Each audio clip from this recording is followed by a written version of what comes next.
오늘은 지난 시간에 이어서 출애굽기 이야기 계속 나누도록 하겠습니다. 출애굽기 첫 번째 주제를 지난 시간에 우리 함께 살펴봤고요. 오늘은 두 번째 주제가 하나님의 자기 계시입니다. 출애굽기를 통해서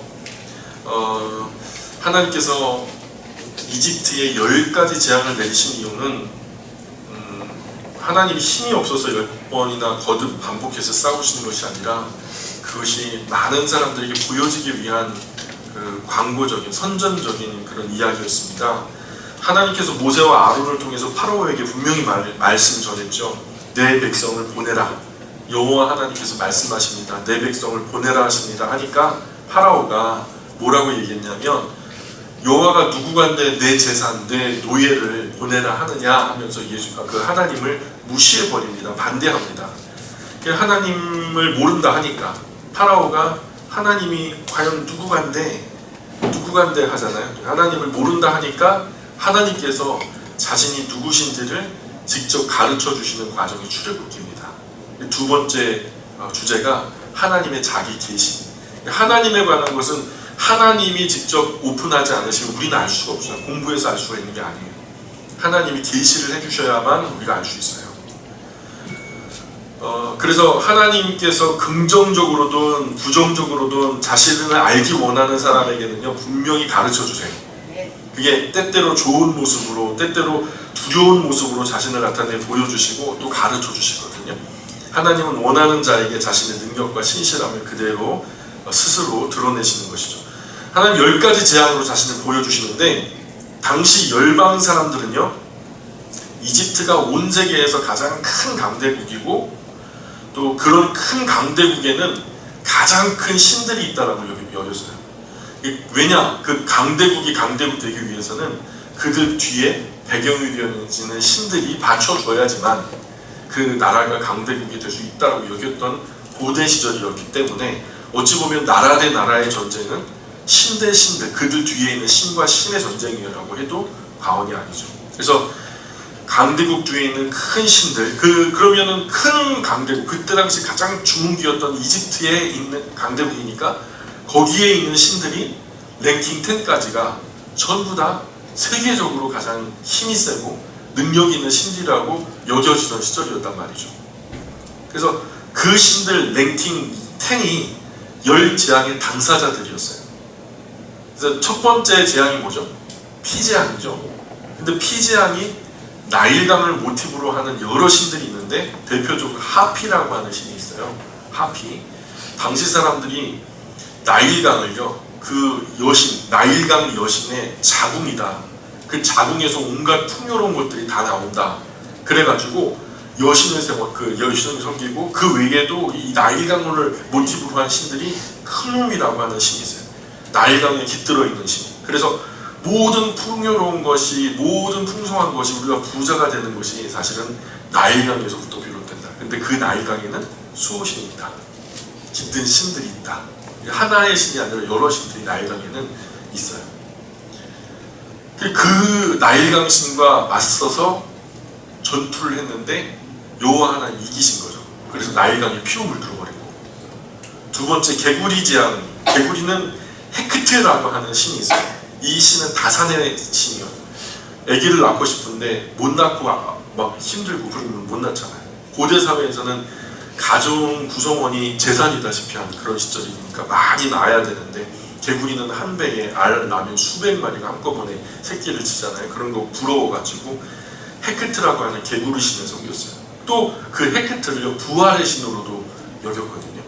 끊임없이 그냥 나일강 하숫가 웅덩이, 물고인 웅덩이만 가도 그냥 올챙이가 그득그득해요. 그런 거 보면서 우리의 자손들이 저렇게 많았으면 하는 그런 바람에서 이 헤크트라고 하는 신이 우상이 생겨났는데 그게 이제 개구리로 상징되어지는 신이죠. 또한 이제 개구리도 막 한꺼번에 막 진짜 그들의 바람대로 막 했는데 나타났는데 막 심지어는 파라오의 막 침상까지 그냥 막 올라가고 막 그러다 보니까 이게 다산의 신이요 아주 머리가 아픈 신이 되어버린 거죠. 그리고서는 한순간에 하나님의 명령에 다 한 곳에 몰려 그냥 죽어서 막 썩은 내가 나니까 개구리 신도 죽었다고 봐야죠. 세 번째 신이 이 신이에요. 이재앙. 이재앙은요 게부라고 하는 대지의 신을 말해요. 대지. 큰 땅.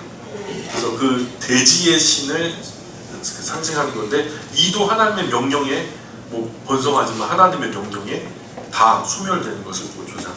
네 번째 파리제왕. 또 풍뎅이 신이라고도 불려지는 이 신인데, 이게 게프리라고 하는 신이에요. 그리고 파리의 신은 핫콕이라고도 불러요. 이 두 신이에요. 그래서 풍뎅이 신은 케프리, 파리의 신은 핫콕인데, 이 핫콕이라고 하는 이 신이 또 탁월한 게 뭐냐면 미래를 내다봐요. 이들의 그 이집트 신화에 보면은 핫콕의 신은요, 미래를 보는 눈이 있어서 그 미래를 사람이 뭐 알고 싶어 하잖아요. 그래서 사람들이 어디 가요? 점치러 가잖아요. 점 보러 가잖아요. 우리 아이가 여기 합격할까요? 안 할까요? 이 학교 될까요? 저 학교가 될까요? 막 이 여자랑 결혼하면 될까요? 안 될까요? 막 이렇게 점을 치잖아요. 점 보는데 미래를 못 보니까 사람들이 그렇게 우매무시한 짓을 하는 거거든요. 파리가요, 막 날다가 어디 딱 앉잖아요. 어디 앉을지 누가 알까요? 파리만 알지. 그죠? 이게 점치는 신이라고. 참, 그래서 그랬는지 몰라도 하여튼 그런 신이 결국에는 하나님의 명령에 있고 없고 그렇게 되니까 결국 파리의 신도 끝난 거죠. 악질, 다섯 번째 재앙이 악질 재앙이었는데, 소뿔의 여신 하토르라고 하는, 그리고 황소의 신 아피스라고 들어보셨을 거예요. 이스라엘 백성이 광야에 나가서 모세가 시내산 꼭대기 올라가고 40주야를 갖다 있는 가운데 내려오지 않으니까 그 위에서 죽은 줄 알아요. 먹지도 못했고 마시지도 않으니까 살아있을 거라고 만무하게 생각한 거죠. 그리고 밑에서 어떻게 해요? 아론을 갖다 막 들쑤셔가지고 결국에는 은금 폐물을 갖다 다 모아서 녹여가지고 뭐 어떤 형상을 만들죠? 송아지. 그게 바로 지금 아피스라고 하는 신이에요. 그들이 봤던 신 중에서 가장 화려하고 실질적으로 좀 자기들에게 의미 있는, 목축하니까 자신들은 양과 소 이런 것들을 목축하다 보니까 아피스 신이 우리에게 맞는 민족신이 될 수 있겠다, 뭐 이렇게 생각했을지도 모르겠어요. 그러니까 그런 그 신을 만들었지 않겠어요. 근데 이 솥불의 여신 하토르라고 하는 신과 황소의 신 아피스라는 그 신도 결국 하나님의 명령에 있고 없고 하게 되는 거죠. 가축이 잘. 그리고 여섯 번째 재앙이 이제 독종 재앙인데, 가축뿐만 아니라 사실 이 독종부터는요, 사람에게도 해를 끼치게 돼요. 건강에 큰 지장이 생기죠. 이 건강을 관장하는 신이 이모텝이라고 하는 신이 있어요. 이 이모텝이라고 하는 신, 또 이모텝이라고 하는 신을 향한 하나님의 응징이었죠. 독종, 그들이 보호해 줘야 되는데, 그들이 건강을 관장하는 신이 이모텝이 나타나서 하나님 여호와가 좀 약한 신이고 자기네 신이 강한 신이라면 독종 재앙으로부터, 질병으로부터 가축과 사람들을 보호해 줘야 되는데 결국에는 보호받지 못하고 독종 가운데 많은 사람들이 죽어갔으니까 결국에는 하나님이 또한 이기셨다는 거죠. 또 일곱 번째 재앙이 우박 재앙인데, 하늘 여신으로 불리는 누트라고 하는 신이죠. 누트라는 신과 마법의 여신 이시스라고 하는 신도 하늘에 관장하고 있고요. 하늘을 날아다니면서 그렇게 관장하고 있고, 그 대기 가운데 습기가 아주 건조하고 습하고 그런 것을 관장하는 습기의 여신이 있는데, 테프누트라고 하는 그런 그 신이 있고요. 그리고 공기의 신이 또 있어요. 슈라고 하는 신. 그래서 많이 하늘과 그 공간에 이런 어떤 관장하는 신들이 많죠. 근데 그 신들에게 아주 그냥 돌멩이보다 더 큰 그냥 막 우박을 막 떨어뜨렸는데 그들이 어떻게 통제하지 못하니까요. 결국에 그들의 모든 작물들이 전부 다 손실을 보잖아요. 그래가지고 이것도 하나님의 일방적인 승리였다는 거죠. 또 여덟 번째로 메뚜기 재앙이 있죠. 메뚜기 재앙이 이제 곡식 추수를 관장한 오시리스라고 하는 신이 있어요. 농경사회에서는 최고의 멋진 신이죠. 이 신에게 빌면 풍년이 온다, 뭐 이렇게 얘기할 정도로. 그런데 그 오시리스라고 하는 신이 그 농작물들을 잘 보호했어야 되는데 보호하지 못하고 메뚜기가 와가지고 다 먹어버리니까요. 결국 이 오시리스도 참패한 거죠. 아홉 번째 흑암의 재앙인 내려오는데, 그 흑암은요, 뭐가 없어지면 흑암이 되죠? 태양 신을 향한 선포예요. 라라고 하는 신이 있어요. 라, 태양을 관장하는 신인데, 이 신이 가장 크고 힘이 센 신으로 알려져 있어요. 최후의 가장 힘이 세다라는 람이라고 하는 태양신도 어두워져서 죽음을 맞게 되는데 그게 흑암의 재앙이에요.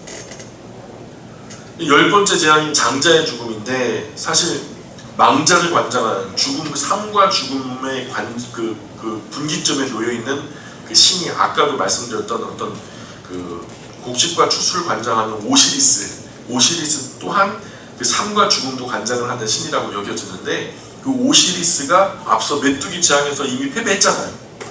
이미 패배한 걸로 일단락이 났으니까 더 이상 이 망자에 담당하는 생과 사를 나누는 어떤 관장할 만한 이집트의 신이 없어요. 이것은 어떤 신으로서 뭐 인증했다기보다 굳이 끼워 놓자면 왕가의 수호신이거든요. 근데 이집트의 파라오의 장자도 죽었죠.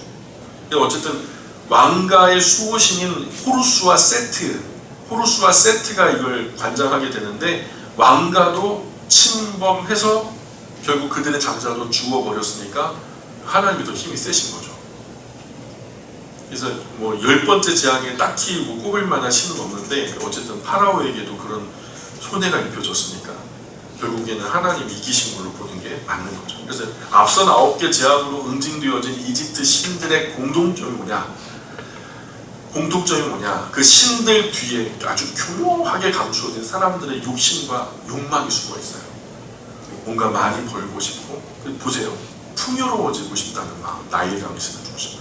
아기를 많이 건강하게 낳고 싶다는 마음, 또 비옥한 큰 대지를 소유하고 싶어하는 마음, 암달을 알고 싶어하는 마음, 풍부한 가축, 건강한 여생, 맑고 쾌적한 날씨, 풍성한 추수, 강력한 권세, 명예 등등. 하여튼 이런 내용을 그들의 신상 뒤에 교묘하게 감추어둔 거죠. 결국 이집트 최고의 우상 랭킹 10은 이집트 최고의 욕심 랭킹 10과 같다라는 거예요. 최고의 우상은 태양이 아니에요. 사실 10번째 재앙에서 특히 손꼽을 만한 신이 없었다 그랬잖아요. 사실은 사람의 욕심일지 모르겠어요. 왜냐? 사람의 본능 속에서 노골적으로 욕망하는 최고의 욕심이 뭐냐면 자손을 향한 욕심이거든요. 그러잖아요. 나는 욕먹어도 자녀는 욕하지 마라. 차라리 자녀가 안 될 것 바에는 그거 나한테 주고 내가 안 되고 자녀는 잘 됐으면, 더 심각하게는 내가 죽고 자녀가 살았으면, 이렇게 하는 분들 계시거든요. 나는 조금 어렵더라도, 어렵게 그렇게 살아왔더라도 내 자녀는 편안하게 해주고 싶은 마음. 더 심한 게 내가 죽어도 자녀는 살리고 싶은 것이 부모 마음 아니겠어요? 근데 그래서 마지막 죽음은 사람의 가정의 가장 큰 소망인 장자의 죽음을 맞이하는 거예요. 첫 번째 낳은 열매, 가장 큰 기쁨. 물론 둘째라고 안 기쁘고 셋째라고 더 안 기쁘고 그런 게 아니에요. 그건 아닌데 그런 상징성을 가지고 있는 거죠.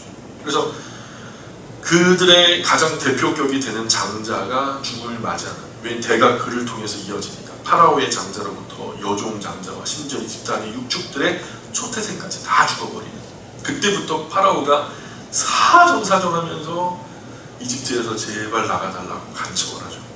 이스라엘 거민이 그곳에 430년간 있으면서 엄청난 중노동에 시달렸죠.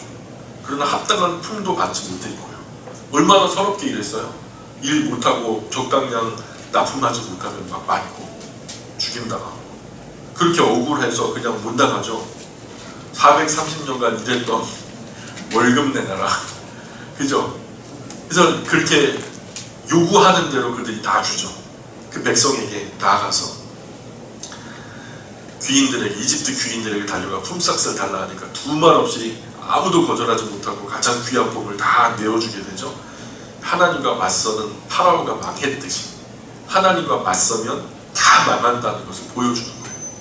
고로 천상천하에 오직 유일하신 하나님, 오직 참 하나님은 여호와 하나님밖에 없다라는 것을 천하에 나타내는 것이 바로 이 10가지 재앙의 의미라는 거죠.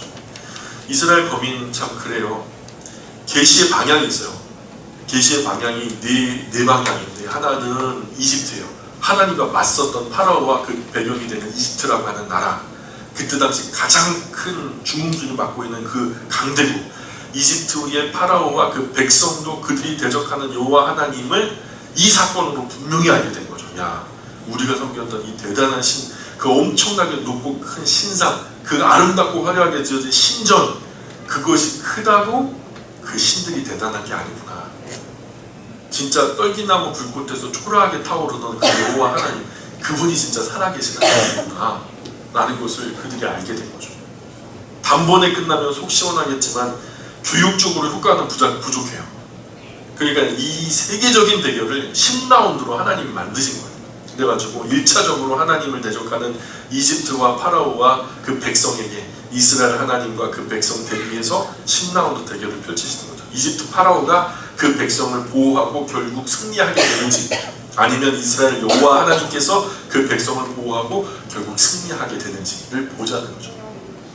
두 번째 계시는 이스라엘 자신들을 향한 계시였어요. 이때 보호를 받는 이스라엘은 그 누구보다도 하나님의 전능하심을, 하나님의 보호하심을 가장 가까이 해서 그분의 팔 안에서, 그분의 품 안에서 경험했던 나라가 이스라엘이라는 나라였다는 거죠. 여러분, 이렇게 하나님의 전능하심을 하나님의 팔 바깥에서 경험하고 싶으세요? 하나님의 팔 안에서 경험하고 싶으세요? 하나님의 팔 안에서 경험해야 행복한 거예요. 그죠? 팔 바깥에서 경험하면 우울해요. 세 번째 방향은 열방이에요. 이스라엘과 이집트를 둘러싼 그들의 10라운드의 신들의 대결을 보면서 그 둘러싼 수많은 나라들이 그 지구의 백국 같은 곳이잖아요. 거기 중동이라고 하는데 유럽으로도 연결되고 아프리카 대륙으로도 연결되고 인도로도 연결되고 아시아로도 연결되고, 그때만 해도 아메리카라고 하는 대륙은 사실 존재하지 않는, 발견되지 않았던 미지의 땅이니까요. 거기에 뭔가를 씨앗을 딱 퍼뜨리면 사방으로 퍼지기 가장 적당한 곳, 그곳 그 한가운데에서 하나님께서 자신을 열방 가운데 드러내 나타내 보여주시는 거죠. 모르는 사람이 없어요. 벌써 여리고 들어갔던 갔던 기생도 그거 알고 있잖아요. 천상천하의 당신 같은 하나님, 당신의 나라를 나라가 섬기는 그 하나님 같은 분이 없다는 걸 내가 안다. 삼천하제 하나님이라고 그러잖아요. 삼천, 위로 하늘로, 하지, 땅 아래 하나님 같은 분이 없다는 걸 내가 안다는 거예요. 여리고의 기생 나조차도 안다는 거죠. 또한 누가 또 할까요? 이 자리에 앉아있는 저와 여러분이 알잖아요. 우리 계시의 방향이 이렇게 네 가지예요. 이 위대한 대결이 구약 성경에 기록되었고 엮여져서 오고 오는 세대와 지금 우리에게까지 이 출애굽기를 읽는 모든 사람에게 하나님이 어떤 분이신지를 계시하고 계신 거예요. 그걸 계시하기 위해서 오늘 또 출애굽을 해야 돼요. 그건 미련한 경우이죠. 그거는 우리가 성경을 통해서 이런 삼천하제의 하나님을 알게 되고 그분을 나의 하나님을 모시고 신뢰하면서 살아가면 그것이 참 아름다운 거죠. 그럼 계속 하나님이 10라운드 계속 하셔야 되나요? 그건 아닌 거예요. 들을 귀 있는 자가 듣는 거죠. 그리고 출애굽기의 세 번째 주제가 유월절 탈출을 하는 이야기예요.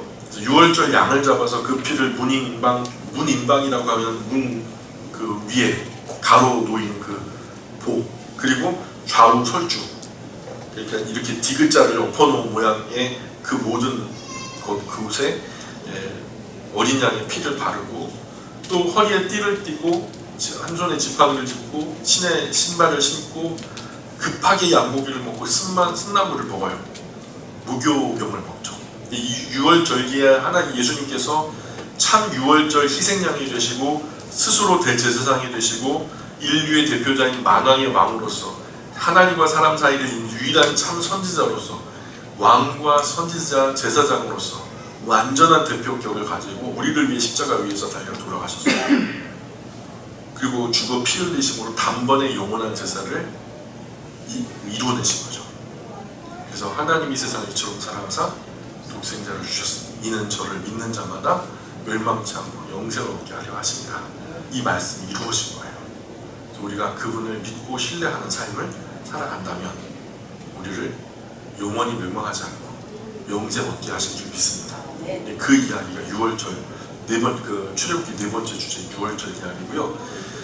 세 번째 주제고요. 그리고 네 번째 주제가 신해산 언약이에요. 신해산 언약은 신의 산에서 맺은 이 언약이 레위기라는 언약인데, 언약이라고 하면은 어려운 말이죠. 계약이라고 하면은 좀 쉽죠. 약속 더 쉬울까요? 누구와 약속을 하잖아요. 담비쌤하고 목사님하고 약속하면, 그죠? 갑은 담비쌤이요. 담비쌤이 갑하고 제가 을이 되는 거죠. 갑과 을 간의 약속이란 말이에요. 그쵸? 그러면은 이 약속이라는 것은 양자 간의 약속인데, 그럼 이 양자가 누구냐? 갑이 하나님이시고 을이 이스라엘. 한 세대만 지나면 애굽 땅에, 이집트 땅에 그냥 방치해 놓으면 불과 30년, 50년 안에 이스라엘 나라는 사라지고 없어져 버려요. 그런 것을 하나님께서 건져 올리신 거예요. 먼저 구원하시고, 그리고 신의 산 안에서 그들에게 설득하시죠. 어떻게 나의 백성이 되겠니? 내 말을 듣고 나를 섬기는 나의 백성이 되겠어? 그럼 나는 너의 하나님이 될게. 너는 나의 백성이 되자. 우리 서로에게 결례가 되지 않게 서로에게 거룩하자. 거룩하자는 구별되자는 거예요. 서로에게 좀 딴 데 돈 팔지 않고 우리 서로에게 좀 그런 돈독한 교제를 이루기 위해서 거룩하자. 하나님도 거룩하시니까 우리도 항상 전제가 그래요. 하나님이 우리를 향해서 거룩하시니까 우리도 하나님 향해서 거룩해야 될 필요성이 있는 거죠.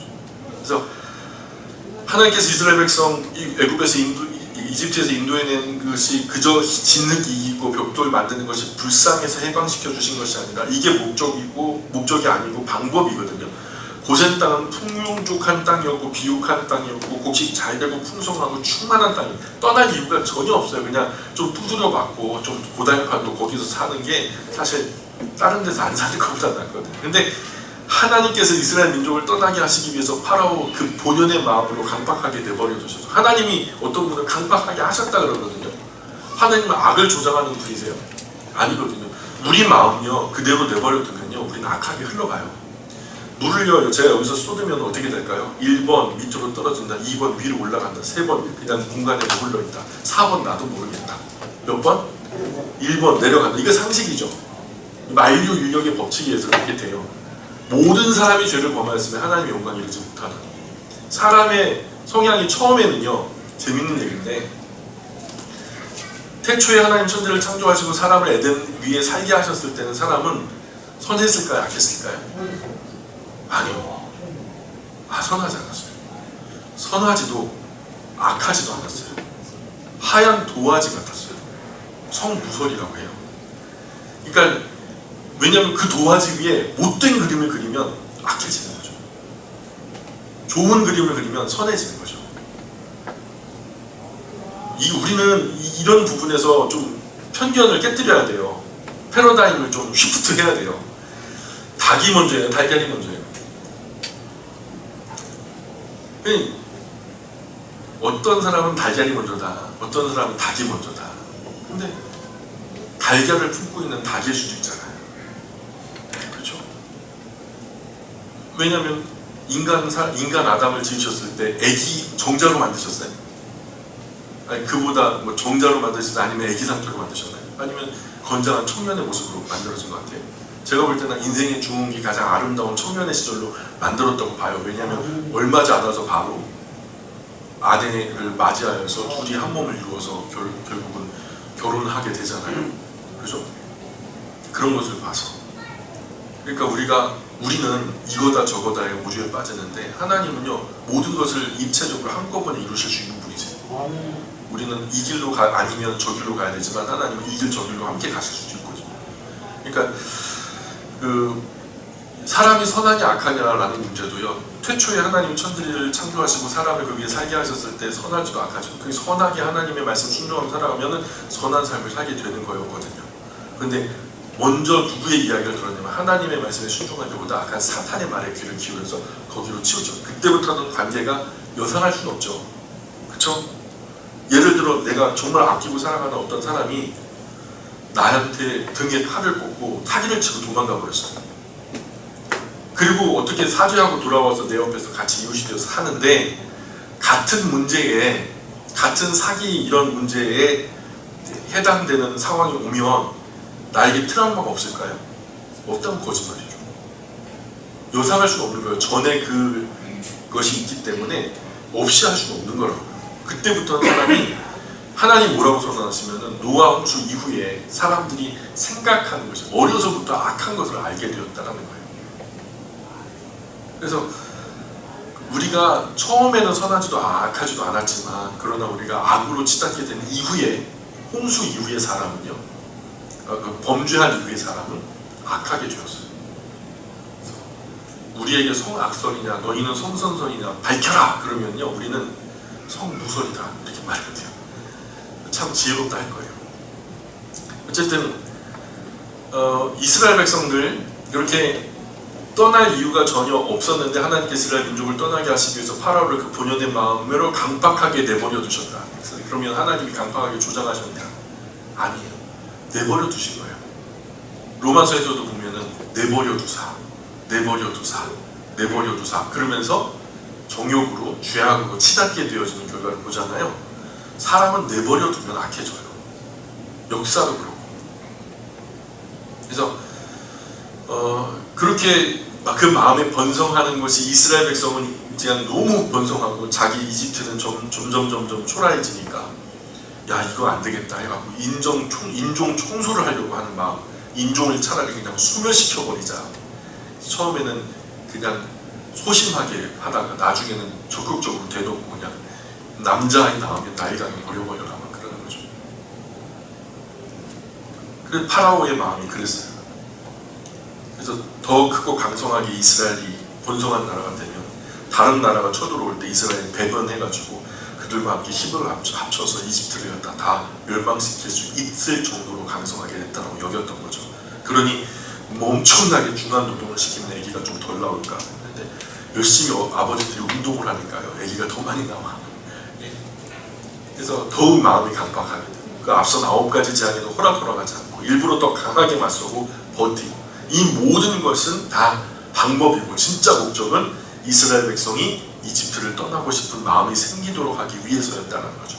그래서 출애굽기 19장 5절 6절에 보면 주도권이 누구에게 있는지 하나님께 있어요. 그거 한번 보시죠.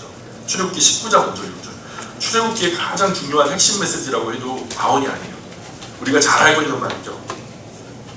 우리 같이 한번 읽어볼게요. 출애굽기 19장 5절 6절입니다. 같이 읽습니다. 시작. 세계가 다 내게 속하였나니 너희가 내 말을 잘 듣고 내 언약을 지키면 너희는 모든 민족 중에서 내 소유가 되겠고 너희가 내게 대하여 대선한 나라가 되며 거룩한 백성이 되리라. 너는 이 말을 이스라엘 자손에게 전할지니라. 아멘. 이게 신해산 언약을 맺었을 때 언약, 옛 언약, 레위기라고 하는 언약, 곧 신해산 언약의 핵심 메시지예요. 그러니까 가장 이 약속의 취지가 뭐냐? 이 약속의 취지가 뭐냐 할 때는 약속의 정신이 뭐냐 할 때는 바로 이 19장 5절 6절이 약속의 정신인 거예요. 하나님과 이스라엘이 맺은 약속이 바로 이것 때문에 맺은 거예요. 단지 그들을 잘 살게 하고 복받게 하기 위함이 아니에요. 또 이것 때문에 또 하나님이 나름대로 편하고 그냥 보기 좋게 하기 위함도 아니에요. 하나님의 중요한 의도가 담겨 있는데 바로 그 의도가 19장 5절 6절의 약속의 이유가 나오는 거죠. 그래서 5절에 처음에 보면은 세계가 다 내게 속하였다니. 아멘입니까? 온 세계는 다 하나님 거예요. 미국도, 아멘, 중국도, 속세기는 일본도, 또 인도도, 그죠? 북한도, 지구 전부 다 하나님 거예요.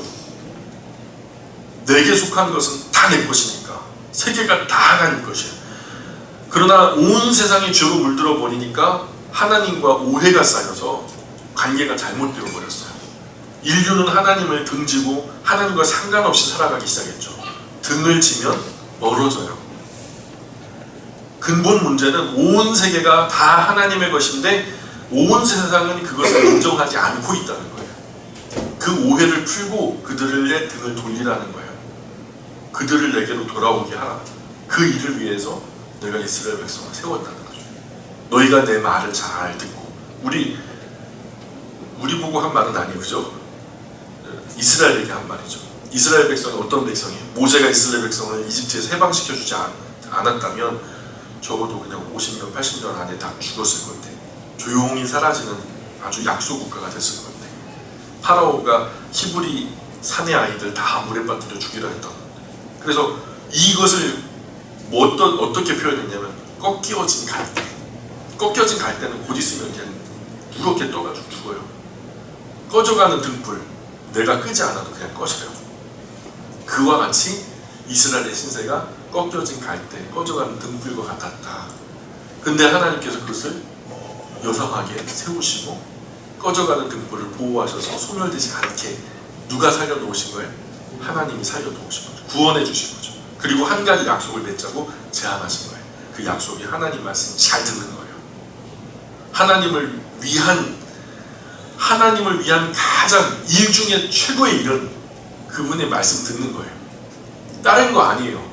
헌금 많이 하고 예배당에 가서 진정히 봉사하고 그거 아니에요. 진짜 최고로 하나님의 일 중의 일, 중요한 일 중의 일은 하나님의 말씀을 잘 드러내는 거예요. 피곤해도 듣고 졸려도 듣고 아파도 듣고 힘들어도 듣고 죽지 않는 이상 듣는 거예요. 알아들어야 이해가 되고 이해가 돼야 순종할 수 있으니까. 물론 때로는 이해가 되지 않아도 순종해야 될 때도 있죠. 이때도 그분 말씀은 이해가 되지 않아도 그분의 말씀은 진리니까 무조건 따르고 보자, 이런 것이 신앙인 거예요. 그래서 그 말씀을 주시는 분의 인격을 보면 신뢰할 수 있잖아요. 여태까지 이 사기꾼이 계속해서 얘기했던 것에 말 한번 보태갖고 이번에 분명히 그렇게 해줄게 그러면요, 분명히 그것이 사기일 가능성이 99.99%죠. 근데 과거부터 지금까지 우리에게 선대하시고 선하게 행하셨던 그 하나님께서 또한 선한 일들을 우리에게 예고하신다면 그것이 선한 말이고 바른 말일 가능성이 99.9%가 아니라 하나님의 말씀 그 자체로 100%, 1000%, 1000%라는 거죠. 그러니까 하나님을 알려면 하나님을 소개하는 유일한 책을 읽어야 되는데 그게 성경이에요. 우리가 성경을 읽는 제일 1차적인 목적이 뭐냐면 하나님을 알기 위해서, 하나님을 알기 위해서. 자기 열심히 앞서서 일하는 사람은 자기 지식을 좇는 것이지 하나님의 일을 하는 게 아니에요. 내 생각에는 교회는 이래야 돼, 내 생각에 신앙은 이래야 돼. 그건 당신 생각이고 진짜 하나님은요 다른 이야기를 할 수도 있거든요. 이런 열심은 사실 자기 열심이고 사람 잡는 열심이고 하나님 잡는 열심일 수가 있어요. 왜냐하면 바리새인이 열심을 낼수록 하나님의 영광은 가려져요. 그리고 하나님의 영광을 위해서 한다고 하면서 그리스도인자가 죽을수록 예수님은 아파하셨거든요. 참 백성을 더욱 고통스럽게 만들어요. 그래서 바울의 삶이 그것을 증명하죠. 열심히 달려가는 것이 중요한 것이 아니라 더디 갈지라도 바른 방향으로 가는 것이 중요하다. 잘은 못해도 바르게는 가자. 잘못된 방향으로 열심히 가면 열심히 사람 잡는 것이고 하나님의 영광을 열심히 가리게 되는 것이니까. 그러므로 중요한 일일수록 우리가 방향 설정을 잘해야 되는데 애초에 이 약속의 방향이 뭐냐? 바로 19장 5절 6절에도가 있다는 거죠. 하나님의 말씀 잘 듣고 그분의 말씀대로 순종하며 먼저 복받는 나라가 되어 열방을 다스리는 제사장 나라로 그들을 인도하여. 제사장은 뭐예요? 하나님과 사람 사이에서 예배를 이루어지게 만드는 존재잖아요. 그래서 열방의 제사장 나라라 하면 본인 이스라엘이 제사장 나라가 되면 남은 열방들은 다 이끌고 하나님 앞에 나아가 예배자로 함께 서게 되는 것. 이것이 바로 이스라엘의 역할이었다는 거죠. 근데 이 사람들은 선민사상에 빠져가지고 자기는 구원받는데 너희들은 구원 못 받아. 너희들은 지옥의 땔감으로 쓰기 위해서 만드신 거야. 그래서 자만에 빠져가지고 하나님께서 그 촛대를, 정신 차리지 못하는 이스라엘의 촛대를 이방인에게 옮겨버리시죠. 바울을 통해서. 이방인을 구원하는 나의 택한 그릇이다라고 말하죠. 그래서 하나님 말씀 잘 듣는 것이 가장 가치 있고 가장 비중 있고 가장 심각한 일이라는 것을 우리가 알아야 돼요. 또 내 언약을 잘 지키면, 하나님은 지금 죄 없는 사람 구하는 게 아니에요. 인류 가운데 죄 없는 사람이 세상에 어디 있어요? 그죠? 말 잘 듣는 사람, 약속 잘 지키는 사람을 찾으시죠. 하나님 이런 사람을 의인이라 부르세요. 무슨 선한 일 했다고 어려운 사람 도와줬다고 의인이라 부르지 않고 하나님이 보시기에 의롭다 하는 사람이 의로운 거거든요. 옳을 의자. 하나님이 옳다 해야 그 사람이 옳은 거예요. 선한 일을 해서 의인이 아니에요. 세상에서는 그 사람을 의인으로 보지만 하나님 입장에서는 바른 사람, 의인은요 하나님 말씀 잘 듣고 그 말씀대로 순종하고 지키는 사람. 그래야 더 큰 선이 이루어지는 거예요. 더 큰 의가 세워지는 거예요. 그래서 하나님과 이스라엘 간의 언약은 레위기 옛 언약, 시내산 언약, 레위와 맺은 나의 언약. 의인의 의미가 죄가 하나도 없는 사람의 의인이 아니라는 거죠. 사람이 자범죄가 없어도 원죄에는 누구도 자유할 수 없으니까 누구나 다 죄인이에요. 그로 인한 죄가 항상 모든 사람 곁에 있어도 일단 말씀을 잘 듣는 사람, 이해 안 되거나 안 믿어지거나 하면 못 듣는데 잘 듣고 잘 알게 되고 믿어지고 그리고 약속을 잘 지키는 사람은 하나님께서 비교적 의인이라고 이렇게 여겨주시는 거죠. 또 나아가서 너희는 모든 민족 중에서 내 소유가 되겠고, 소유라는 말로 말이 이제 히브리 말로 세굴라라고 하는 단어로 쓰여 있는데, 이거는 일반적인 의미의 내 소유가 아니고 소유 중에서 가장 보배로운 소유를 말하는 거예요. 보물을 말하는 거예요. 내가 가지고 있는 것 중에서 최고로 보물이 뭐예요? 랭킹 1, 2, 3 중에서 많이 뭐냐고요. 내가 가지고 있는 가장 소중한 거. 하나님은요, 그 말씀 잘 듣고 그분과의 약속 잘 지킨다면 하나님의 소유 중에서도 보배로운 소유가 되게 해주시겠다 라고 얘기하시는 거죠. 또 나아가 너희가 내게 대하여 제사장 나라가 되며, 자, 제사장의 역할은 열방의 중재자로서 하나님과 그들 사이 다리 역할을 하는 거죠. 다리를 놓는 사람이 바로 하나님과 세상 가운데 다리를 놓는 사람이 바로 제사장 나라인 거죠. 브릿지, 브로커가 다리를 놓는 사람, 다리 역할을 하는 사람, 그 사람을 제사장. 그래서 하나님은 바벨론, 아수르, 아람, 두루, 암몬, 그 둘러싼 에돔, 블레셋, 애국, 미국, 한국, 중국, 일본 할 것 없이 세계 모든 나라가 다 하나님 것인데, 거의 모든 나라가 다 하나님께 등지고 있지만 하나님과 열방 사이에서 이스라엘 제사장 나라가 되어서 열방이 하나님에 대한 오해를 끌고 바른 하나님의 정체성을 깨닫게 하고 하나님의 행하신 일을 설명하면서 그분을 신뢰하게 하고 사랑하게 하도록 거룩한 영향력의 중심에 세워지기를 소망하셨던 것이 이스라엘을 향한 이 약속의 이유라는 거죠. 결국 하나님께 돌아오게 하는 화해의 역할을 하는 것이 제사장직의 이유와 역할이죠. 그걸 잘했던 것이 엘리야였고, 근데 엘리야는 열매가 없이 죽었죠. 이후에 엘리야가 또 온다 그랬죠. 우리가 다음 시간에 요한복음 이야기 할 때 주일 낮에 나눌 건데, 엘리야 역할을 할 사람이 다음에 온대요. 그게 누구죠? 요한, 세례 요한이 와서 무슨 말이에요? 회개하라, 천국이 가까웠느니라. 등 돌린 사람들을 다시 등을 돌려서 하나님께로 돌아오게 하는 그 일을 하는 거예요. 세례를 주고. 제사장이라는 말이 라틴어로 폰티펙스라고 하는 다리를 놓는 사람이에요. 하나님과 사람 사이에 교량 역할을 하는 사람을 뜻이고요. 양자 간에 좋은 이야기가 오고 가게 해가지고 화해 무드가 형성되고, 그래서 결국 평화를 만들어내는 피스메이커, 평화의 사자. 그러니까 온 열방이 다 하나님을 등지고 배반하고 하나님 대적하고 반역하고 있는데, 이렇게 된 기가 막힌 현실을 두고 너 이스라엘 백성, 너희가 말 잘 듣고 진심으로 네 입장 헤아려서 지금 내게 등 돌린 이 세상 모든 나라가 너희들의 중재의 역할로 말미암아 내게 돌아오게 해달라는 거죠. 자, 지금 그 역할을 누가 하고 있죠? 교회가 하고 있어요. 그리스도인들이 하고 있죠. 자, 그런데 잘 되고 있어요. 그리스도인들 덕분에 많은 세상에 속한 사람이 하나님께로 돌아오고 있나요? 일부 그렇기도 해요. 그러나 대부분은 아니에요. 그리스도인 때문에 교회 안 간대요. 그리스도인 때문에 예수 믿는 거 싫대요. 문제가 있는 거죠. 우리도 이스라엘처럼 변질된 거예요. 그러면 이스라엘이 그렇게 자기 구원에, 요즘 젊은 사람들의 말로 잡벅이라고, 잡벅.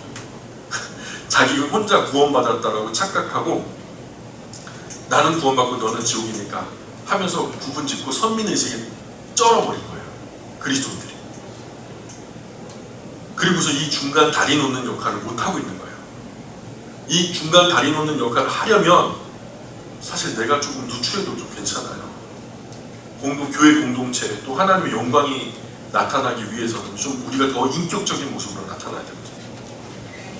다른 사람 하듯이 내가 맺힌 말 다 할 거면은 뭐 중간 역할 못해요. 평화가 어떻게 만들어지겠어요? 싸우자고 밖에 안 되는 거죠. 아이고, 세상에 이번엔 또 양주 고깃집에서 사건이 있었다면서요. 혹시 보셨어요? 그 목사님하고 따님이, 여자 목사님 따님, 고깃집에서 갑질한 거예요. 근데 그게 다 녹취로 나타났네. 근데 그 목사님이 쌍욕을 하면서 대드는 거예요. 오히려 이 고깃집 사장님, 그 여자 사장님, 젊은 여자 사장님이 훨씬 더 인격적이고 막 존댓말 하면서 죄송합니다 뭐 그렇게 하는데, 와, 무슨, 한번 보세요. 진짜 창피하죠. 얼굴 화끈거리죠. 짜증나가지고. 나중에 알고 보니까 이 사람이 또 문학 작가예요. 작가인가 동시에 목사고 따님도 뭐 이렇게 무슨 아기용품 만들어고 판매하는 무슨 인터넷 쇼핑업체 뭐 대표이고 막 그런가 봐요. 이러면 안 돼요. 이런 거. 우리가 차라리 손해보고 우리가 좀 부추해주고 말지. 그 고깃값 그거 좀 깎아달라고 그래갖고 거기서 갑질하고 전 국민이 그것 때문에 실시간 검색 1위가 막 일주일, 2주일 동안 계속 뜨고 결국 하나님의 영광 많이 가려졌죠. 그것 때문에. 좀 이쁜 얘기, 좋은 얘기는 그런 게 없어요. 왜? 있는데 그냥 사람들이 못 돼갖고 안 쓰는 건가요? 아닐걸요. 우리가 뭔가 되게 지금 잘못되고 있어서 우리의 신앙을 다시 한번 개혁해야 할 때인 것 같아요. 사실 세상에 하나님을 이렇게 싫어하고 거절하게 된 것은 하나님의 어떤 큰 잘못이 있어서 그렇게 된 게 아니에요. 그 중간 역할을 해야 하는 사람들이 중재 역할을 잘 못한 거죠. 중세 1000년 동안 중재자들이라고 일컬어졌던 그들이, 로마 가톨릭 그들이 자신의 배를 불리는 모습에 세상 염증이 나는 거예요. 모든 의식 있는 사람들은 오히려 세상보다 더 악독한 모습으로 살아갔기 때문에 세상에 아예 중재자의 자리에 나오질 않는 거죠. 다 우리 책임이에요. 지금 중세에 비해 조금 나아졌나요? 이 땅의 많은 교회들을 보면 아는 것 같아요. 오늘도 수많은 세상에 속한 사람들 때문에 사람들이 하나님 때문에 교회를 미워한다 하지 않고 예수 믿는 것들, 교회 다니는 저것들 때문에 내가 교회를 안 다닌다. 내가 너를 보니까 하나님 없는 것 같아. 너가 그렇게 소원하는 천국 빨리 가라. 기독교인들이 이 나라에서 전부 다 빨리 천국 갔으면 좋겠다. 뭐 이렇게 얘기하는. 이게 축복인 것 같아요. 우리가 더 성숙해지자고요. 그들을 품을 수 있는, 우리가 아주 어린 아우를 품듯, 아주 어린 자녀를 품듯 우리가 세상을 그렇게 품어내지 않으면 우리가 더 이상 그리스도인으로서 영적인 지도자의 자리에 제사장의 역할을 감당할 수가 없다라는 거예요. 만약 그 역할을 감당하게 되면 거룩한 백성이 되리라. 구별된 사람이 되어야 하는데 세상과 구별되게 살아야 하는 거죠. 문화가 달라야 되고 먹는 것도 달라야 되고 주거 문화도 달라야 되고, 그죠? 남들 뭐 세상 사람 먹는 거 다 먹고 건강했을 거 다 해치면서 그러면 안 되죠. 저도 이번에 굉장히 반성했어요. 세상에 우리 시찰에 수련회 갔더니 목사님들이요 각각 다른 분 4분이 저한테 너 어쩌려고 그러냐, 너 몸 그렇게 나가지고 애들 4이나 낳고 많이 낳지나 말지, 너 그렇게 살면 큰일 나 막 그러는 거예요. 52살 먹은 목사님 한 분은 목사님 여기 앉아보세요. 네, 나도 고혈압약 먹어. 그러니까 빨리 진찰 받아봐. 너무 충격을 받았어요. 그래서 제가 병원에 가고 진찰을 받고, 제가 회개 요즘에 많이 하고 있어요. 하나님, 제가요 참 영적인 복음 무능하다가 육적으로 하나님께서 먹지 말라 한 거, 또 그렇게 건강하지 못하게 생활하는, 또 제때 자야 되는데 제때 잠도 못 자고, 이런 어떤 깨어진 일상 때문에 몸에 큰 리스크가 왔잖아요. 하나님 영광을 위해서 이거는 프로페셔널이 아닌 거예요. 우리는 그리스도인으로서의 프로페셔널이 있어야 되는데, 이 진찰을 받았더니 고혈압이라네요. 그래가지고 약 먹잖아요. 제가요 그때 충격을 받고 6월 3일부터 건강관리 들어갔어요. 매일 그 아파트 계단을 갔다가 10층까지 계속 6, 7번을 왕복하고요. 그래서 이제 먹는 것도 제한하면서, 아이들 핑계로 많이 먹었죠 그동안. 그래서 그것도 제한. 6월 3일부터 오늘까지, 오늘 아침에 딱 재보니까 4kg가 빠졌어요. 몸이 좀 가벼워진 것 같아요. 다리도 좀 덜 아프고. 근데 1년 동안 계속 그렇게 해오려고요. 이게 사실 복음이죠. 그죠? 우리가 뭐 대단하게 크게 전도지 들고 나가서 예수님 복음 전하는 것도 그렇지만, 우리가 더 인간적인 매력, 인격적으로 살아가 주변의 사람들에게 욕먹지 않고 그들에게 좋은 영향력을 미치는 이런 것도 참 귀한 것 같아요. 우리 아프신 분들은 다 그런 면에서는 진짜 잘못하신 거예요. 아프지 말아야 돼요. 제가 항상 그러는데 아픔 배신이라고. 아프지만 이제부터는 우리 건강합시다. 김호선님 지금 아셨죠? 건강하셔야 돼요. 우리 딱 100년까지만 100살까지만 살다가 자는 듯이 가자고요. 자는 듯이. 정말 믿는 이에, 이번에 제가 장례식을 갔어요. 이번에 장례식을 갔는데 다른 장례식 또 갔었거든요. 거기는 안 믿는 사람의 장례식이었는데 분위기가 침울해요. 와, 어두워요. 막 구름이 있어요. 먹구름이. 그래서 막 인사하는데도 말도 어떻게 되죠. 근데 천안에서 또 상이 한번 터졌는데 내려가고 하는데 믿는 이의 장례식이었어요. 웬걸요. 들어가는 순간부터 농담을 하는 거예요. 아이고 멀리서 왜 오지 말지 뭐 하면서 막 그렇게 농담을 하면서 막 화나게 웃는 거죠. 그 권사님이신데 천국 가셨다고 소천하셨는데 뭐 슬퍼할 게 없죠. 거기서 눈치가 안 봐요. 막 일부러 더 기쁘게 막 재밌는 이야기 하면서 앞서간 어른들의 그런 어떤 기쁨으로 천국문은 아직 입성하지 못했지만 주님의 품에 안긴 것에 대해서 정말 깊이 감사, 신앙 끝까지 유지하다 가셨잖아요. 감사할 일이죠. 그런 구름이 없어요. 구름이 없어요. 그 장례를 지도하는 분들도 그래요.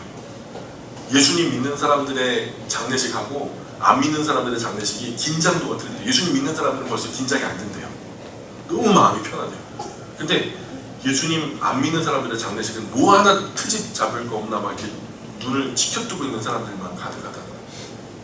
참 이게 조심스러운 거죠.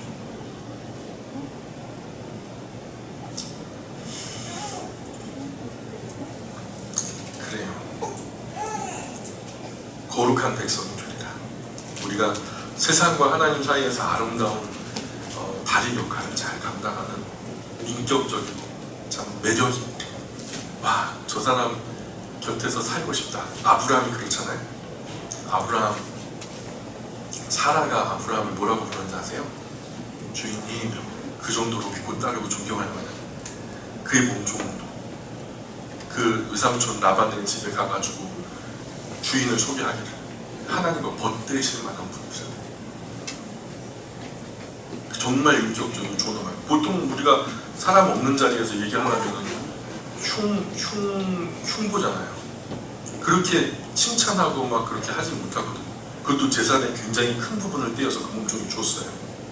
그 먹고 도망가 버리죠. 차라리. 그리고 얘기하는 자리에서도 흉보고 말지. 그리고 아브라함과 함께 먹고 길리온 318명에서 롯의 가정을 향해서 갈 때도 어때요? 월급 주니까 그 곁에 붙어 있죠. 월급 안 줘도 그 사람들이 붙어 있을까요? 아니 심지어는 그러면 나랑 같이 전쟁에 나가자. 죽을지도 몰라. 그런데 내가 월급 줄게. 가자. 그럼 갈까요? 그건 아브라함의 인격이에요. 당신과 함께 사는 것도 좋으니까 당신과 함께 죽는 것도 그렇게 나쁘지만은 않은 것 같아요. 당신 곁에 사는 것이 나는 너무 좋아. 그런 어떤 인격적인 고백 아니었을까? 어쩔 수 없었을까요? 이게 좀 그렇게 보진 않아요. 사막 연합 왕들을 갖다 그래서 대승을 거두고 돌아오잖아요. 근데 아무도 거기서 반감을 갖거나 잘못 생각하거나 하지 않았다. 아브라함 같은 사람이 돼야 돼요. 네, 이삭 같은 사람이 돼야 되고 또 요셉 같은 사람이 돼야 돼요. 우리가 그런 인격을 우리가 잘 회복하는 복된 교회 그리스도인들 다 되었으면 좋겠어요. 오늘은 여기까지만 할까요? 예, 기도하겠습니다.